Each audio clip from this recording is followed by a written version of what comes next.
What would a fantasy creature eat? What wouldn't they eat, and why does it matter?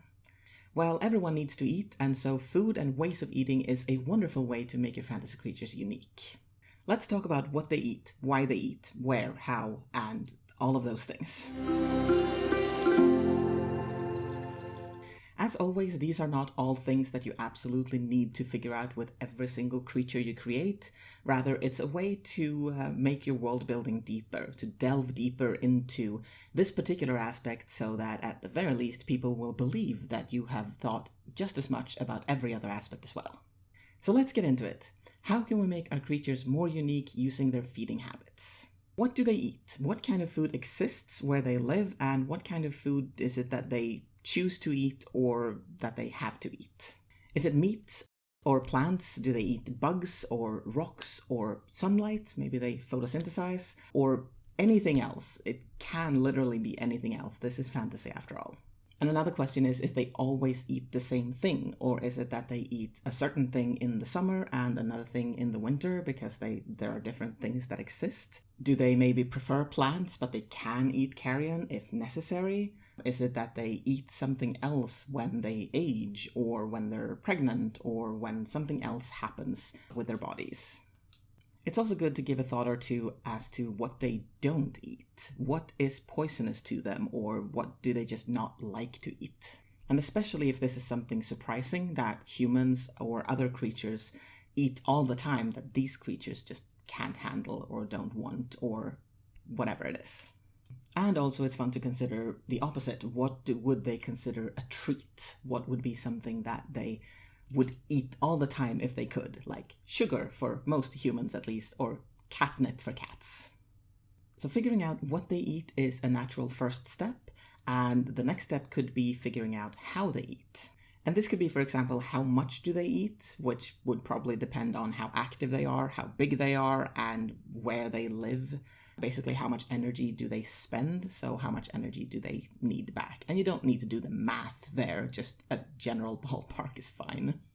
And I think the main thing to consider there is that plants have less energy in it than meat does, so a creature that is very active or needs a lot of energy would probably eat meat, or they would eat a lot of plants.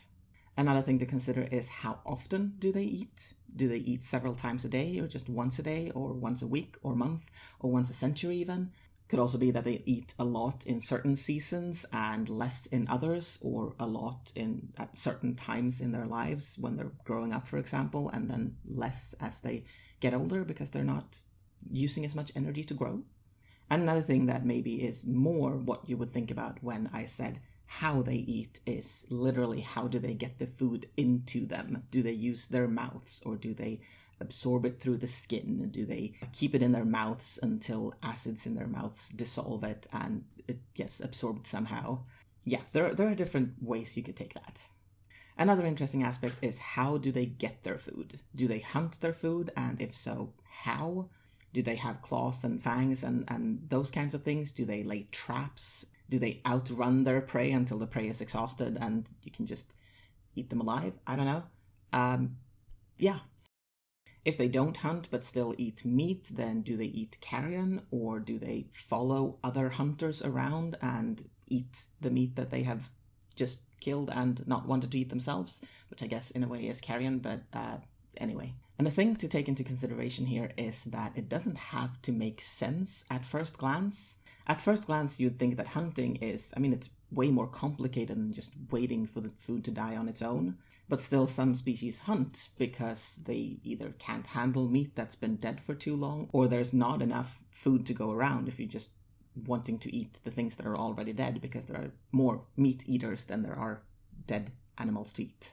Say, for example, that you have a creature that eats a specific kind of leaf, but they can't rip that leaf off of the tree because the tree will then release a toxin into the leaf as a defense mechanism. Then that creature needs to figure out a different way to get to that leaf, which could be maybe living in symbiosis with some sort of bug that kills a part of the tree, and so the tree can't release the toxin and the leaves can fall off and they're safe to eat. Or maybe they have grown really heavy and figured out that if I jump on this branch long enough for the leaves to fall off on their own, so to speak, then there are no toxins and I can eat them. Or they have a way to make it very windy, and so that rips the leaves off of the trees, but the trees don't understand that it's a creature that's trying to get it, and so doesn't release the toxin. These sound complicated and weird, and why would they do that? But if you have a thought as to why and how it started, then it makes sense in context, because that's how evolution works. You do something simple, and then when you can't do the simple thing anymore, you have to figure out a more complicated way to do it. I mean, that's obviously not all there is to evolution. Evolution is also a lot about making things easier, but we're not really talking about all of the aspects of evolution right now. The point is that there are a lot of different things you can do with food, and it is also pretty easy to put these things into the story.